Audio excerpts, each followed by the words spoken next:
Hi, my name's Phil. I like talking about politics. And in this video, I'd like to discuss the latest on what you might call the clean-up operation for the Farage riots, as the news focuses on the fact that a Tory is going to prison for inciting violence online, but there's a conspicuous absence of charges for those who organised the violence and did more to incite it online. There's also a notable absence of coverage of this in the media.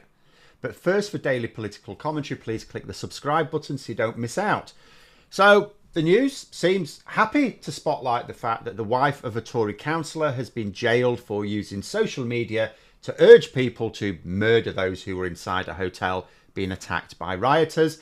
She admitted trying to stir up racial hatred connected with this and other posts, and was sentenced to 31 months in prison, meaning she's presumably got about another year to serve. There is a particular media focus here, I suspect, because she is the wife of a Conservative politician, and so very, very good for dividing views across the political spectrum and attracting the maximum number of clicks and views.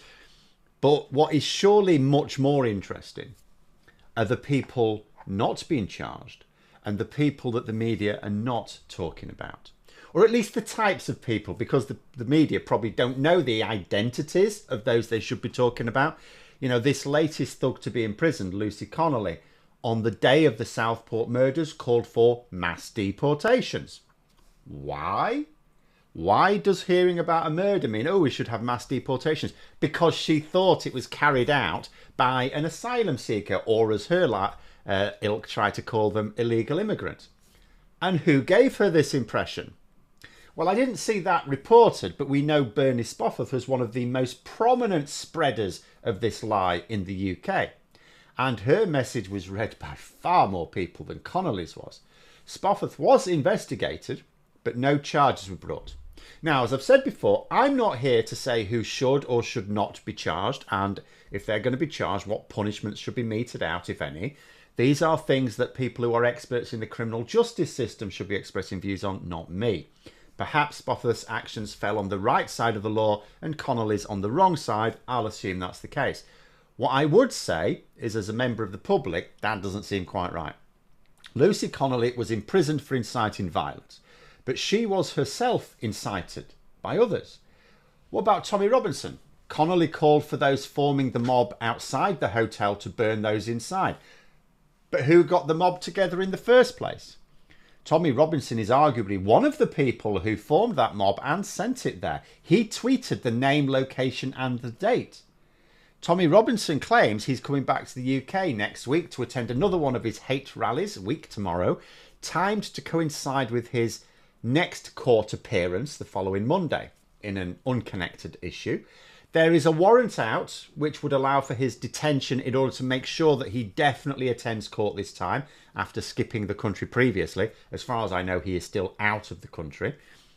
Will the warrant be enforced? Will Robinson enter the UK with just enough time to get to his rally, but oh no, gets arrested, with maybe the hope that violence will break out if his goons find out the police have arrested him, to prevent his attendance at the rally a week tomorrow? I don't know. I don't know what's going to happen. I don't know what Tommy Robinson's planning. But I'm not expecting him to be arrested in connection with the way he seemed to be instrumental in the organisation of those Farage riots this summer. And although I keep saying Farage riots, as many of others have called them, it wasn't me that coined the term, I'm really not expecting Farage himself to get a tap on the shoulder. He has done more to promote the lies behind the misconceptions behind a lot of anti-immigration and anti-asylum sentiment in this country, yet he knows what he can legally get away with. But it wasn't just about the big names either. There were people that we don't know the identities of who were establishing the networks needed to mobilise the initial riots for a long time beforehand. It seems entirely possible to me that these riots were planned, that they were just waiting for a suitable trigger. When they identified that trigger, they were clearly ready to go, because it took them no time at all to spring into action. Remember, those taking part in the initial riots were out of town. Now, later on, these initial terror attacks were used to inspire local thugs to shit on their own doorsteps. But the first ones were bringing together nutters from outside. People organised that. None of those have been charged. To begin with, you know, I said I understood why the initial arrests were those exclusively those of people stupid enough to get themselves caught on camera attacking the police, buildings, or members of the public, because investigations into the organisers would be more complex, and also the immediate priority was stopping more people attending the riots. So making it clear that if you attend a riot and you're identified, you are definitely going to prison. That was an important message to get across to people so they didn't turn up, because the organisers can do nothing if they don't have the raw materials. And it worked. But now we're several months on.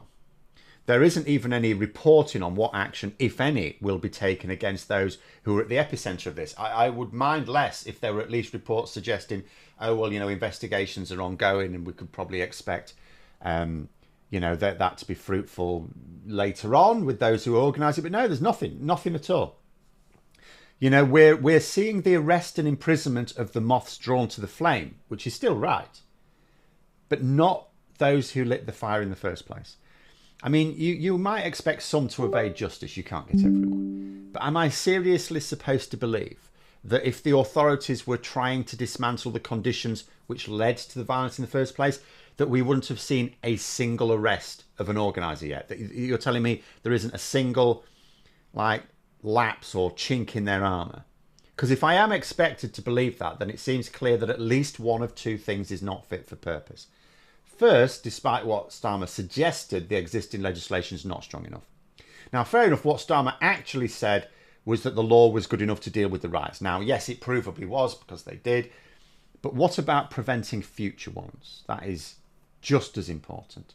If you can't bring the organisers and original rioters to justice, even when they're based on it, I understand if they're not in the country, it's difficult, then the law is not actually strong enough. It basically means we know how to deal with them within a couple of weeks. You know, we can shut them down after a week or two, but we can't stop them happening in the first place. I'm not sure that's really good enough.